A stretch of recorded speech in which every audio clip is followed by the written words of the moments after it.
इलाका से 2.5 लाख का सुरक्षा बल बंगाल में चुनाव कराने के लिए कितनी बड़ी बात है। पूरा 2.5 लाख तो पूरे देश में जब लोकसभा के चुनाव होते तब डिप्लॉय नहीं होता, जब वहाँ पे 2.5 लाख अकेले सुरक्षा बल रोज बख्तरबंद गाड़ियों की परेड करी जा रही थी। वहाँ पे जो पुलिस ऑफिसर IPS का आपने देखा था वीडियो, जहांगीर खान जो TMC के उधर से उम्मीदवार थे, उनको धमकी दी गई, देखने कर दें क्या, उनकी फुटेज सार्वजनिक कर दें क्या। और गारंटी से मैं आपको लिखित में दे सकता हूँ, आज 7 मई है, 7 मई को आज हमारा इंटरव्यू हो रहा है।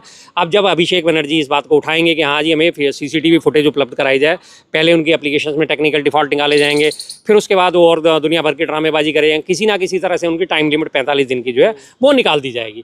और अगर वो इस मामले को जब ज्ञानेश कुमार इसको मना करेंगे देने से, वो सुप्रीम कोर्ट जाएंगे। अब आने वाले जून में महीने में सुप्रीम कोर्ट का ग्रीष्मावकाश होने वाला है, और आज यही इन्हीं के कार्यकर्ता क्या कर रहे हैं, ममता बनर्जी का प्रतिरूप बना के, और पीछे से उनको बोलते हुए भी इतना बुरा लगता है, पीछे से बांस से ठेलते हुए नजर आ रहे हैं उन्हें। नमस्कार, आप देख रहे हैं फोरम 4, मैं हूं प्रभात। इस वक्त जिस तरीके से बंगाल चुनाव परिणाम आया, उसके बाद से बंगाल में हिंसा का दौर जारी है, और उसी हिंसा में कभी भाजपा के कार्यकर्ताओं की हत्या हो रही है, कभी TMC के। लेकिन इसके साथ साथ आखिर इन सब का दोषी कौन है, और जिस तरीके से चुनाव परिणाम को लेकर के जो सवाल उठाए गए TMC के द्वारा, खासकर ममता बनर्जी ने प्रेस कॉन्फ्रेंस करके तमाम अहम सवाल उठाए, जिसमें कहा गया कि 100 से ज़्यादा सीटों पर लूट हो गई, क्योंकि SIR कराया गया और तमाम चीज़ें, ये तो विवाद का कारण बने ही थे। उसके बाद जिस तरीके से 100 सीटों पर लूट की बात कही जा रही है, किस तरीके की लूट हुई, क्या इसके पीछे कोई सबूत है, ये तो आने वाला वक्त ही बता पाएगा, क्योंकि सुप्रीम कोर्ट भी जाने की बात कही गई है TMC के द्वारा। तो क्या कुछ होगा ये तो आने वाले वक्त बताएगा। लेकिन इससे पहले हम जानना चाहते हैं कि आखिर ममता बनर्जी ने जो बयान दिया है कि इस्तीफा नहीं देंगे, इस्तीफा नहीं देने के बाद क्या कुछ स्थिति बन रही है, और बंगाल में जो माहौल बन रहा है कि BJP जो है वहाँ पर जीती नहीं है, बल्कि BJP ने जानबूझ करके षड्यंत्र के तहत हराया है। कैसे देखते हैं, हमारे साथ हैं इस विषय पर शर्मा जी, जो कि प्रवक्ता भी हैं। बात करेंगे सर, कैसे देखते हैं इस पूरे मुद्दे को, कि क्या TMC को हराया गया है या फिर किस तरीके से हराया गया है, क्या? देखिए, ये सिर्फ TMC की हार नहीं है, पूरे लोकतंत्र की हार है। इसमें अगर हम सोचें कि सिर्फ TMC को हराया गया, तो ये TMC वाला जो मामला है ये पहले दोहराया गया। इससे पहले भी लगातार हरियाणा में भी चुनाव चोरी करी गई, महाराष्ट्र में भी चुनाव चोरी करी गई, और उसके अलावा पश्चिम बंगाल में अब ये तीसरा नंबर है। सब जगह से यही हालत है, एक ही जगह सेम पैटर्न अपनाया जा रहा है। जैसे बिहार में करा, बिहार में 10-10 हज़ार रुपये देके ऐन वक्त पे, जबकि आचार संहिता लग चुकी थी, उसके बावजूद 10 हज़ार देके वोट खरीदे गए। और यही आज पश्चिम बंगाल में देखने को मिल रहा है। डिलीशन के नाम पे, SIR के नाम पे 91 लाख वोटर्स को काटा गया। उसके बाद लास्ट एंड फाइनल वो लिस्ट छोटी होते होते 66 लाख पे आई। 27 लाख वोटर्स को फिर भी उसके बावजूद भी वोट देने से वंचित कर दिया गया। उसके बाद उनके ऊपर टिप्पणी की आती है सुप्रीम कोर्ट की कि कोई बात नहीं, अगली बार वोट दे देना। अगर 2% से ज़्यादा हार जीत का अंतर हुआ तो हम देखेंगे। अब ये 2% से ज़्यादा हार जीत का अंतर कब हुआ, कब आप देखेंगे। सुप्रीम कोर्ट की अगर हम बात करें, आपने अभी जो बात करी थी कि सुप्रीम कोर्ट जाएंगे या नहीं जाएंगे, सुप्रीम कोर्ट अगर जाएंगे भी तो सुप्रीम कोर्ट जाने से हासिल क्या होगा। आपको याद होगा महाराष्ट्र चुनाव हुए थे इससे पहले वाले चुनाव, तब महाराष्ट्र में फूट पड़ी थी, दल बदल हुआ था, और 2.5 साल वाला जो हुआ था, जो शिंदे और ये सारे गुट टूटे थे, तो उसमें भी वो अयोग्यता को लेकर सुप्रीम कोर्ट मामला गया था। क्या उस मामले पर आज तक फैसला आया? नहीं आया। क्या हुआ उसमें? कुछ भी नहीं हुआ। इसी तरह SIR के मामले में 27 लाख वोटर्स जो है अपना वोट देने से महरूम रह गए, और उसके बाद उन्हें वोट देने का अधिकार नहीं मिला। तो क्या वो 27 लाख वोटर इसमें पूरे के पूरे सिस्टम को चेंज नहीं कर सकते थे? जरूरी है कि वो वोट किसको डालते, किसको नहीं डालते, कहीं ना तो वोट बढ़ता, कुछ ना कुछ तो बदलाव आता। और उसके बाद चलते हुए चुनाव के दौरान आपने देखा फॉर्म 17C के ऊपर आरोप लगाए जा रहे हैं। फॉर्म 17C में जो सीरियल नंबर EVM का दिया गया है, वो सीरियल नंबर वहाँ पर मैच नहीं हुआ जब काउंटिंग शुरू होती है। और काउंटिंग शुरू होती है, अंदर काउंटिंग चल रही है और बाहर CCTV पे फुटेज दिखाई जा रही है उनकी, और CCTV चलते चलते बंद हो जाते हैं 1-1, 2-2 घंटे के लिए। स्ट्रांग रूम के CCTV वो बंद हो जाते हैं। स्ट्रांग रूम में पता चला कि एक दिन पहले, काउंटिंग से एक दिन पहले के वीडियो जारी होते हैं कि स्ट्रांग रूम में बैठ के बैलेट बॉक्स जो है वो खोले जा रहे हैं, जो डाक मतपत्र थे वो खोले जा रहे हैं, और उनमें जो बैठे हुए लोग कुछ काम कर रहे हैं। तो साफ हर तरफ से दिख रहा है कि चुनाव चोरी तो हुई है, ज़बरदस्त तरीके से हुई है। चोरी भी नहीं कह सकते अब तो, इसे सीधा सीधा डकैती है। हथियारों के बल पर, आतंक के बल पर ये डकैती हुई है। और ये चुनाव जो है इस तरह का जो अगर आकार लेगा देश में, तो पूरे देश के लिए, संविधान के लिए बहुत बड़ा खतरा है। लेकिन नरेंद्र मोदी जी ने लोकतंत्र की जीत बताया है, और ट्रंप जी ने बधाई भी दी है। देखिए, ट्रंप जी की तो हम बात ही नहीं करते। ट्रंप की बधाई को तो आज ये बड़े मल्टी स्क्रीन पे चला रहे हैं। ये वही ट्रंप है जिसने 60 बार हवाला दिया था कि मैंने व्यापार का हवाला देके भारत और पाकिस्तान का युद्ध रुकवाया। तब आपने ट्रंप की बात को महत्व नहीं दिया। जब ट्रंप ने कहा कि आप रशिया से तेल नहीं खरीदोगे, तब आपने ट्रंप की बात को महत्व नहीं दिया। जब ट्रंप ने कहा कि आप ईरान से, वहाँ से अब आपके पोत जो है वो नहीं गुजरेंगे, तेल में जहाँ से करेंगे वो वेनेजुएला से खरीदना पड़ेगा आपको, ईरान से आप तेल नहीं खरीदोगे, तब ट्रंप की बात को महत्व नहीं दिया। कि तब तो इन्होंने ट्रंप की बात का जवाब नहीं दिया। आज वो ट्रंप ने कह दिया, अरे भाई जी, ट्रंप ने मोदी जी की तारीफ करी, तो आज वो मल्टीप्लेक्स पे चला रहे। जब उसने बेइज्जती करी थी तब भी तो बताते ना, जो उसने हमारे भारत से, जो वहाँ पे प्रवासी थे, अवैध रूप से रह रहे थे, जब उन्हें हथकड़ी बेड़ी में और टॉयलेट तक जाने नहीं दिया गया था और उन्हें भारत में निर्वासित करा गया था, तब आपने ट्रंप को जवाब नहीं दिया। आज ट्रंप की आप बड़ाइयाँ कर रहे हो। कि हाँ जी हाँ ट्रंप ने कह दिया और मोदी जी को बधाई दी। और मोदी जी ने जो कहा लोकतंत्र की जीत नहीं है, ये टोटली ज्ञानेश कुमार की जीत है। ज्ञानेश कुमार ने इसमें पूरा रोल निभाया है। ज्ञानेश कुमार ने वहाँ पे किस तरह से 2.5 लाख का सुरक्षा बल बंगाल में चुनाव कराने के लिए, कितनी बड़ी बात है। पूरा 2.5 लाख तो पूरे देश में जब लोकसभा के चुनाव होते तब डिप्लॉय नहीं होता, जब वहाँ पे 2.5 लाख अकेले सुरक्षा बल रोज बख्तरबंद गाड़ियों की परेड करी जा रही थी। वहाँ पे जो पुलिस ऑफिसर IPS का आपने देखा था वीडियो, जहांगीर खान जो TMC के उधर से उम्मीदवार थे, उनको धमकी दी गई, देख लेना। हाँ जी, यूपी के सिंघम या उन्हें कहा जाता है, जबरदस्ती का सिंघम, ये तो फिल्मी बातें हैं खैर। और उसके बाद जाके वो धमकी देने के, देख लेना कायदे से रहना नहीं तो फायदे में रहना है, और दुनिया भर की उन्हें धमकियां दे के कोई संज्ञान नहीं लिया गया उसके बारे में। तो साफ साफ ये तो पूरी तरह चोरी और डकैती हुई है। बिल्कुल लोकतंत्र के नाम पर ये चुनाव पूरी तरह धब्बा है। अब अभिषेक बनर्जी की बात करते हैं। अभिषेक बनर्जी ने कहा कि हमारे को CCTV फुटेज उपलब्ध कराई जाए 12 बजे से शाम के 5 बजे से, 4 या 5 घंटे की। उसके बारे में कोई संज्ञान नहीं लिया जा रहा। CCTV फुटेज देने के बारे में अब ज्ञानेश कुमार जी वही अपना पुराना रटा लेके आएंगे। बहन बेटियों की इज्जत सार्वजनिक कर दें क्या, उनकी फुटेज सार्वजनिक कर दें क्या। और गारंटी से मैं आपको लिखित में दे सकता हूँ, आज 7 मई है, 7 मई को आज हमारा इंटरव्यू हो रहा है। अब जब अभिषेक बनर्जी इस बात को उठाएंगे कि हाँ जी हमें CCTV फुटेज उपलब्ध कराई जाए, पहले उनकी एप्लीकेशंस में टेक्निकल डिफॉल्ट निकाले जाएंगे, फिर उसके बाद वो और दुनिया भर की ड्रामेबाजी करेंगे, किसी ना किसी तरह से उनकी टाइम लिमिट 45 दिन की जो है वो निकाल दी जाएगी। और अगर वो इस मामले को, जब ज्ञानेश कुमार इसको मना करेंगे देने से, वो सुप्रीम कोर्ट जाएंगे। अब आने वाले जून में महीने में सुप्रीम कोर्ट का ग्रीष्मावकाश होने वाला है, वहाँ पे सुनवाई होगी नहीं। वो उन्हें कहेंगे नहीं, तात्कालिक सुनवाई की आवश्यकता नहीं है, इसे जो है नॉर्मल सुनवाई पे डालो। 45 दिन का टाइम पीरियड जो है वो आराम से बिता दिया जाएगा। वो टाइम पीरियड बीतने के बाद 45 दिन की समय सीमा भी खत्म और वीडियो फुटेज वो भी खत्म, कुछ नहीं दिया जाएगा। फिर ममता बनर्जी कैसे लड़ेंगी, क्योंकि प्रेस कॉन्फ्रेंस करके इस्तीफा नहीं देंगी और उसके बाद कह रहे हैं इसको हम कानूनी लड़ाई और तमाम तरीके की लड़ाई लड़ेंगे राजनीति। देखिए अल्टीमेटली इस देश में हमारे पास अभी भी कम से कम ये बात जरूर है कि चाहे सुप्रीम कोर्ट भी या किसी और कोर्ट की हम बात करें, हमें लगता है कि वो पक्षपाती हो चुके हैं, लेकिन फिर भी कहीं ना कहीं आम आदमी के उम्मीद होती है दिल में कि हाँ कोर्ट हमारी बात सुनेगा, कोर्ट हमारी तरफ देखेगा। लेकिन जब हम उसके फैसलों पर नजर डालते हैं, कोर्ट के फैसलों पर, तो फिर कोर्ट हमें कहीं से हमें दिखता नजर नहीं आता। आज से कुछ 1-1.5 साल पहले की बात है, जब चंडीगढ़ में मेयर चुनाव हो रहा था, अनिल मसीह पकड़ा गया था ना, लाइव टेलीकास्ट में पकड़ा गया था, चुनाव चोरी करते हुए, मतपत्रों के साथ छेड़खानी करते हुए। सुप्रीम कोर्ट ने क्या कहा, इसके ऊपर FIR होनी चाहिए, ये व्यक्ति जेल में होना चाहिए। क्या वो व्यक्ति आज जेल में है? नहीं है। 2.5 साल की जो गवर्नमेंट का वाला मैंने अभी हवाला दिया महाराष्ट्र में जो हुआ था, जब 2.5 साल से ऊपर थी, अब तो नई गवर्नमेंट भी फॉर्मेशन हो गई, अब तो 2.5 साल की बात ही खत्म कर दी। आज तक उस बारे में फैसला नहीं आया। SIR में 27 लाख वोटर्स को कह दिया कि आप प्रतीक्षा रहे, तो अगले चुनाव में वोट डाल लेना। इस चुनाव में जो हेरफेर होनी चाहिए थी वो तो हमने करवा दिया। अब अगले चुनाव में 29 में क्या उनकी सुनवाई होगी? कौन सुनेगा उनको? 5 साल तो बहुत बड़ी बात होती है एक आम आदमी की सुनवाई के लिए, कुछ नहीं सुना जाएगा। ट्रिब्यूनल भी गठित की थी, लेकिन ट्रिब्यूनल में ट्रिब्यूनल ने कितने मामले सुलझाए 2 दर्जन भी मामले नहीं सुलझा पाया था ट्रिब्यूनल। 2 दर्जन भी गिनती के मामले सुलझा के हाँ जी हम दे देते ट्रिब्यूनल। और ठीक बात है, जब आप 5 साल का इंतजार कर सकते हो चुनाव में, तो जब तक ट्रिब्यूनल के फैसले नहीं आ जाते, जब तक इन 27 लाख वोटर पे फैसला नहीं हो जाता, तो आपने चुनाव क्यों होने दिया? और 1 महीना डिले कर देते। क्या बाकी राज्यों में आप डिले नहीं करते? क्या और जगह कहीं डिले नहीं कर सकते? 1-1.5 महीना एक्सटेंशन में कौन सा फर्क पड़ जाता? कोई फर्क नहीं पड़ता। लेकिन कम से कम निष्पक्षता से तो चुनाव होता।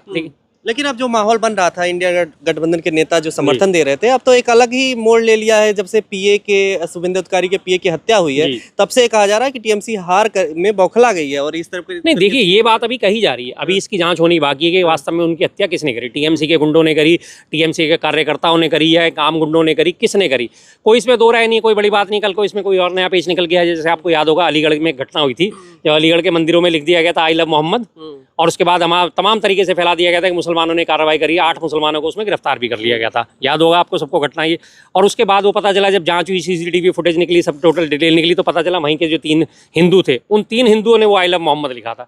तो इसमें कोई बड़ी बात नहीं है। रिवर्स सिंपैथी गेन करने का तरीका होता है, दिखाने के लिए कि सामने वाली पार्टी कितनी खराब है। कुछ भरोसा नहीं, उनके सबके कनेक्शन, जो हत्यारों के कनेक्शन बीजेपी से भी ही निकल सकते हैं। इसमें कोई दो राय नहीं है। कोई इसमें मास्टरमाइंड कौन हो सकता है, कोई नहीं जानकारी। तो जब तक उसकी जांच नहीं हो जाती, तब तक किसी के ऊपर ठीकरा फोड़ना गलत है।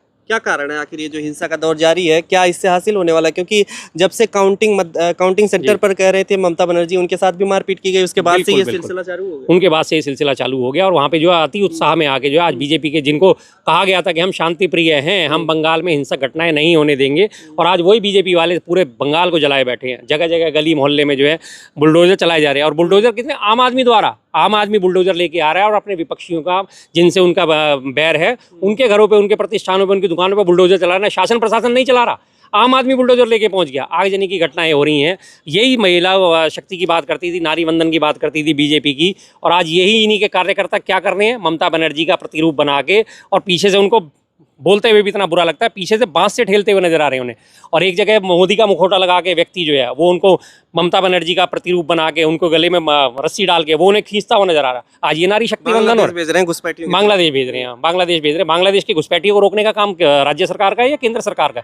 इस बारे में हम अनेकों बार हम चर्चा कर चुके। इंटरनेशनल बॉर्डर पे सिक्योरिटी का काम केंद्र सरकार का होता है, राज्य सरकार का नहीं होता, लेकिन दोषी राज्य सरकार को ठहराया जाता है। लेकिन आज जो घुसपैठ होती है, अगर छोटी सी, तुम तो बहुत बड़ी घुसपैठ की बात कर रहे हो, दिल्ली में घुसपैठी करके बैठी है, दिल्ली से सटे नोएडा में ही सीमा हैदर घुसपैठी है, आज तक निकाला उसे? नहीं निकाला।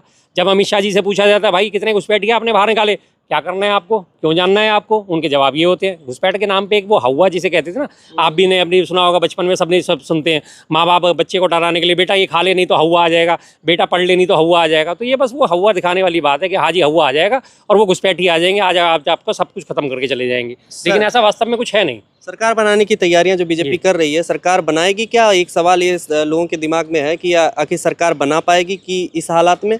और सरकार नहीं बनता क्या राष्ट्रपति शासन लागू होगा या क्या कुछ होगा, या ममता बनर्जी और तमाम लोगों को जेल में डाला जाएगा? क्या देखिए जी, सरकार तो बना लेगी बीजेपी, जितनी हठधर्मी सरकार है ये बीजेपी, उस हिसाब से सरकार तो बना लेंगे। आज या कल इसका कोई ना कोई तोड़ निकाल लेंगे, उनके इस्तीफा देने या ना देने से कोई फर्क नहीं पड़ता। संवैधानिक व्यवस्था के अनुरूप भी एक सिस्टम होता है कि जब नए चुनाव हो जाते हैं तो पिछली विधानसभा ऑटोमेटिकली भंग हो जाती है। जब नए उसके रिजल्ट आ जाते हैं, फिर जो सबसे बड़ा दल होता है उसे बुलाया जाता है चुनाव अपने बहुमत पेश करने के लिए, सरकार का न्योता दिया जाता है। तो आज सबसे बड़ा दल बीजेपी है, बीजेपी के दल को बुला के अब वो देती है नहीं। और दूसरी बात, वो हार चुकी हैं। अगर वो जीती भी होती ममता बनर्जी तो भी नहीं दिक्कत होती है, वो हार भी चुकी हैं, उनका विधानसभा का कार्यकाल तो वैसे भी खत्म हो गया है।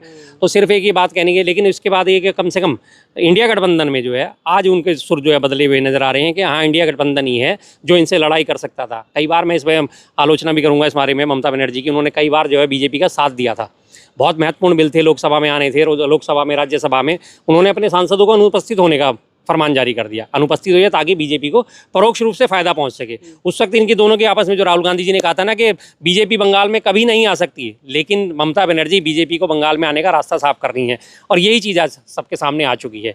दूरदर्शी आदमी है राहुल गांधी जी, बिल्कुल उन्होंने जो बात कही थी वो सच कही थी। बल कहाँ से मिलता है इस बात को कि जब वो ममता बनर्जी उनको फ़ायदा पहुँचा रही थी बीजेपी में, तो इनका एक अघोषित जो है वो था समझौता कि आप मुझे बंगाल में मत छेड़िए, मैं आपको केंद्र में नहीं छेड़ूंगी। अब उनका मतलब हल हो चुका है। अब राज्यसभा के सांसद भी उनके पास बीजेपी के पास अच्छे खासे होंगे, लोकसभा में तो पहले ही उनके पास बहुमत है। ये नीतीश कुमार जी उनको दे रहे थे, नीतीश कुमार जी को वो ऑलरेडी ठिकाने लगा चुके हैं। अगला नंबर नायडू साहब का है, ये भी आप सुन लीजिए आज इस बात को। कहे अब 2-4 बस ये सरकार बनने का खेल खत्म हुए 2-4 राज्यों में, और इसके बाद अगला नंबर नायडू साहब का। अब नायडू साहब की भी बलि चढ़ने वाली है, बलि चढ़ने वाली है, क्लियर बता रहा हूँ मैं आपको। उसके बाद उनका भी नंबर लगने वाला। तो आज ये बीजेपी जब अगर ममता बनर्जी कह रही है कि मुझे हराया गया है, तो ये तो बात उन्हें तब भी बोलनी चाहिए थी ना, जब यहाँ दिल्ली में भी चुनाव चोरी हो रही थी, हरियाणा में चुनाव चोरी है, तब वो नहीं बोली। तो वो ये कहते हैं जो किसी के उसमें नहीं बोलेगा तो आपके उसमें कौन बोलेगा। तो आज वो चीज़ उन्हें देखने को केरल में भी चुनाव तो जीते ही हैं कांग्रेस, तो फिर वहाँ पर आरोप नहीं लग रहे हैं इस तरीके से? देखिए, ये एक बड़ी सोची समझी रणनीति के तहत काम करती है बीजेपी। रणनीति क्या है, 5 राज्यों में चुनाव हो रहे हैं, 3 राज्य अपने पास रख लो, 2 राज्य विपक्षियों में बांट दो। सीधी सी बात है, ये इनका बहुत ही पुराना टेक्निक है इनमें, ताकि कल को यही सवाल हर पत्रकार करता है, क्यों केरल में भी तो आप जीते, तमिलनाडु में भी तो बीजेपी नहीं आई, क्यों वहाँ ईवीएम खराब नहीं थी, ताकि ये सवाल कर सकें और जनता में नैरेटिव दिखाया जा सके कि हम बिल्कुल स्पष्ट है।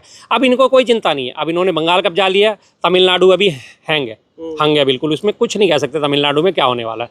अभी टीवी के अपनी सबसे बड़ी पार्टी बन के उभरी है, उसको राज्यपाल के पास वो जा रहे हैं अपना वो लेके ऑफर कि मुझे सरकार बनाने का, लेकिन राज्यपाल कह रहे हैं पहले अपना बहुमत सिद्ध करो। एक नई व्यवस्था कायम कर रहे हैं, जबकि राज्यपाल का ये हक नहीं बनता कि वो बहुमत साबित करने के लिए बोल। सबसे बड़ी पार्टी जो है वो अपना दावा पेश करती है और उस दावे को एक्सेप्ट करते हुए राज्यपाल कहते हैं ठीक है जी, आपको हम दावा देते हैं और आप आइए सदन में जाके अपना विश्वास मत जो है वो हासिल करिए, बहुमत हासिल करिए। सदन में फ्लोर टेस्ट होता है हमेशा, लेकिन उन्होंने नई परिपाटी निकाल दी है, तो वो इसलिए इनके लिए ज़्यादा वो दिक्कत वाली बात है। नई पार्टी है, नए पगे हैं, नए राजनीतिज्ञ हैं, उनको इधर से उधर करना कोई बड़ी बात नहीं है बीजेपी के लिए। अभी इनकी ईडी आईटी सब सक्रिय हो जाएगी, पता चले 10-20 उसमें भी टूट हो गई, 10-20-50 उसमें से भी तोड़ लिए गए, किसी के ऊपर ईडी की रेड, किसी के ऊपर आईटी की रेड, किसी के ऊपर पुलिस वालों की रेड, कुछ भी पड़ सकता है। इस सरकार का कोई भी कहीं भी किसी किस्म से भरोसा नहीं है। केरल में सब ये जानते ही हैं कि केरल हमारे पूरे भारत में सबसे ज़्यादा शिक्षित राज्य माना जाता है, और केरल में इनके पास कुछ भी नहीं है ज़मीनी स्तर पे। तो वहाँ अगर इतना बड़ा उलटफेर करेंगे तो जाहिर सी बात है बिल्कुल साफ साफ पर्दे पे नज़र आ जाएंगे कि इन्होंने हेराफेरी करी है। तो इसलिए उस चीज़ को करके चलते हैं, कोई दिक्कत नहीं होती। तो ये हेरा फेरी की बात जो आप लोग तो उठा रहे हैं, लेकिन क्या कैसे फिर इसको जो है जनता के बीच जाएगा ये संदेश कि असल में ऐसा कुछ हुआ है? सबूत कैसे, या कोई संवैधानिक संस्था कब बोलेगी? ये तमाम सवाल हैं जो जनता के सामने हैं। तो फिर इसके बाद अब क्या कुछ होने वाला बंगाल में? देखिए जी, सबूत तो सारे पेश करे गए थे। राहुल गांधी जी ने भी, जब आपको याद है, प्रेस कॉन्फ्रेंस करी थी, उसमें तमाम फर्जी वोटर्स के सबूत पेश करे थे, पूरी लिस्ट पेश करी थी 6 महीने का टाइम लगा के, कि हरियाणा में चुनाव चोरी कैसे हुई, महाराष्ट्र में चुनाव चोरी कैसे हुई, और एक वोटर जो है ब्राजीलियन मॉडल जो थी वो 22 जगह वोट दे रही थी। सारे सबूत उन्होंने पेश करे थे। लेकिन तब जो है इस विपक्षी गठबंधन ने, हमारे इंडिया गठबंधन ने, बाकी दलों में, खासतौर से आम आदमी पार्टी ने और ममता बनर्जी ने उनको सपोर्ट नहीं करा था, उनकी बात को बल नहीं दिया था। आज उन्हें जब अपने ऊपर महसूस हो रही है चीज़, अब उन्हें लग रहा है कि राहुल गांधी जी सही थे। तब वो अगर इस चीज़ को सपोर्ट करते, पूरे देश में पूरा विपक्ष एक ही अलग जगह था कि हाँ वोट चोरी हुई है, तो इस बात का कम से कम कहीं ना कहीं कोई फर्क पड़ता। लेकिन अब उन्हें ये समझ में आ रहा, धीरे धीरे वापस गोल बंद हो रहे हैं, तो आने वाले टाइम में जन आंदोलन करना पड़ेगा। जन आंदोलन के थ्रू ही ये काम हो सकेगा। संवैधानिक संस्थाएं तो सारी बिक चुकी हैं। लेकिन अखिलेश यादव तो अभी भी सुप्रीम कोर्ट से कह रहे हैं संज्ञान ले, सुप्रीम कोर्ट संज्ञान लेकिन कहना जरूरी है, मैंने बताया ना, कहना जरूरी है ताकि लोगों का न्याय व्यवस्था से विश्वास ना उठ जाए। लेकिन जो सुप्रीम कोर्ट कर रहा है वो भी देखना जरूरी है। बार बार बात तो यही करी जाती है ताकि लोगों का न्याय व्यवस्था में विश्वास बना रहे कि हम सुप्रीम कोर्ट जाएंगे। सुप्रीम कोर्ट को संज्ञान लेना होता तो पहले ले लेता, इमीडिएट रिजल्ट के फौरन बाद ले लेता। कितना अंतर है दोनों की पार्टी में। बीजेपी के और कांग्रेस, इसमें टीएमसी के वोटर में अप्रॉक्सीमेट 39 लाख के आसपास का उसको फर्क है, 32-33 लाख का। और 27 लाख वोटर्स को आपने वोट ही देने से मना कर दिया, और 67 लाख वोटों के आपने वोट ही काट। 91 लाख से फिगर शुरू हुई थी, 91 लाख में से काटते काटते आपने 66 लाख करीब, 66 में से 27 लाख लोग वोट ही नहीं दे पाए। तो ये फर्क नहीं है, पूरा फर्क है। हर एक सीट पे फर्क पड़ता है अगर ये इनको वोट देने दिया जाता तो वो चुनाव चोरी जो हुई है इसके लिए, अब इसके लिए सुप्रीम कोर्ट में कुछ नहीं होगा। मैं क्लियर बता रहा हूँ आपको। ममता बनर्जी को जेल भेजा जाएगा क्योंकि वो कह रहे हैं लीगल टीम तैयार रहे इसके लिए। हाँ, बिल्कुल हो सकता है, इसमें कोई बड़ी बात नहीं है, क्योंकि वहाँ पे इन्होंने पूरी तरह कैप्चर कर रखा है। और ये बातें तभी सिद्ध हो गई थी जब अमित शाह जी ने कहा कि चुनाव खत्म होने के 2 महीने बाद तक यहाँ पे सुरक्षा बल तैनात रहेंगे, क्योंकि उन्हें पता था कि हम तैनात है। और उसके बाद ये सब हिंसा, उसके बाद हिंसा इसलिए हो रही है क्योंकि सुरक्षा बल जो है वो बीजेपी को सपोर्ट करने के लिए तैनात करे गए थे, और हिंसा कौन कर रहे हैं, सारे बीजेपी के सपोर्टर कर रहे हैं। और अगर कहीं किसी किस्म से परिणाम बदल जाता तो जाहिर सी बात है, टीएमसी अगर जीत के आती तो टीएमसी के वो साथ ये उनको दबाने के लिए, उनके जुलूस प्रदर्शन, इन सब चीज़ों के लिए कि कहीं कोई प्रदर्शन, उसके लिए 2 महीने का टाइम दिया गया था। अब तो वो उनके सपोर्ट में खड़े होंगे सारे सुरक्षा बल। ये सुरक्षा बल घूम रहे हैं और इधर से मारपीट चल रही है, उधर से आगजनी चल रही है, सब कुछ चल रहा है। तो अब उस पर कोई संज्ञान नहीं ले रहा। तमाम गोदी मीडिया जो है चुपचाप बैठा हुआ है, शांति से बैठा हुआ, उन्हें कुछ नहीं दिख रहा कि आज ये क्या गड़बड़ हो रही है। कहीं कोई नहीं, इस बारे में कहीं कोई चर्चा नहीं है दूर दूर तक। तो गोदी मीडिया तो झालमुड़ी को बता रही है कि बहुत बड़ा ये तो बेतुकी बात है जी। झाल मुड़ी के क्या मतलब, एक झाल मुड़ी पे लोग वोट दे देंगे? क्या ऐसी चीज़ है कि अमृत खा गया वो समुद्र मंथन से निकला हुआ, कि वो अमृत लोगों को चखा दिया गया मोदी जी द्वारा कि हाँ जी अब तो रहोगे पी के, और मोदी जी का इसके लिए धन्यवाद। झाल मुड़ी कोई ऐसी रेयर चीज़ थी, कोई अमृत था, क्या चीज़ थी वो? क्या विदेश से आई हुई चीज़ थी कि लोगों को एकदम से उसमें जिज्ञासा हो गई? रोज़ के खाने की एक चीज़ है, रोज़ सिंपल सी एक चीज़ है, एक छोटा सा एक नाश्ता समझ लीजिए या एक स्नैक समझ लीजिए, कुछ भी समझ लीजिए, कुछ भी नहीं है वो तो। कि झाल मुड़ी खाने से जी वोटिंग लिस्ट, ये सिर्फ एक नैरेटिव तैयार करे जाते हैं कि हाँ जी इस बार झाल मुड़ी खाई, उनके जैसे बन के। जैसे तमिलनाडु में भी गए थे प्रचार करने, अपना सारा जो है कलर स्क्रीन जो है उन्होंने टोन जो है पूरी वो कर ली थी, गेहुआ कर ली थी, डार्क कर ली थी। और यहाँ उत्तर भारत में आते तो अपने आप को गुलाबी कर लेते हैं, तमिलनाडु जा रहे हैं तो अपने आप को काला बना लेते हैं दिखाने के लिए कि मैं भी आपके बीच का ही हूँ। तो ये तो सब खामा खा के। और अब आपने देखा होगा सबसे बड़ा नाटक, जिस दिन चुनाव जीते थे उसके बाद अपने हेडक्वार्टर में आए थे तो बंगाली धोती कुर्ता पहन के आए थे और गमछा डाल के आए थे। इससे पिछली बार के जो चुनाव थे 2021 के, उसमें भी इतनी लंबी दाढ़ी बना के और वो कपड़े की जो बंडी जिसे कहा जाता है वो पहन के और टैगोर बनने की कोशिश कर रहे थे। तो ये सब चीज़ें तो उनकी चलती रहती हैं, झाल मुड़ी और ये सब चीज़ें कहीं मायने नहीं रखती। असली मायने जो रखा वो था हमारे ज्ञानेश कुमार जी। भारत रत्न से उनको सम्मानित करा जाना चाहिए। 3 भारत रत्न हमारे संविधान में प्रावधान है, तीनों के तीनों उनको देने चाहिए, एक भी किसी और को पास नहीं जाना चाहिए, तीनों के वो हकदार है। ठीक है, बहुत बहुत शुक्रिया सर हमसे बात करने के लिए। आपकी क्या राय है इस पर कमेंट करके जरूर बताइएगा। देखते रहिए फोरम 4। नमस्कार। खबरों में बने रहने के लिए फोरम 4 को सब्सक्राइब करें और नोटिफिकेशन पाने के लिए बेल आइकन दबाएं।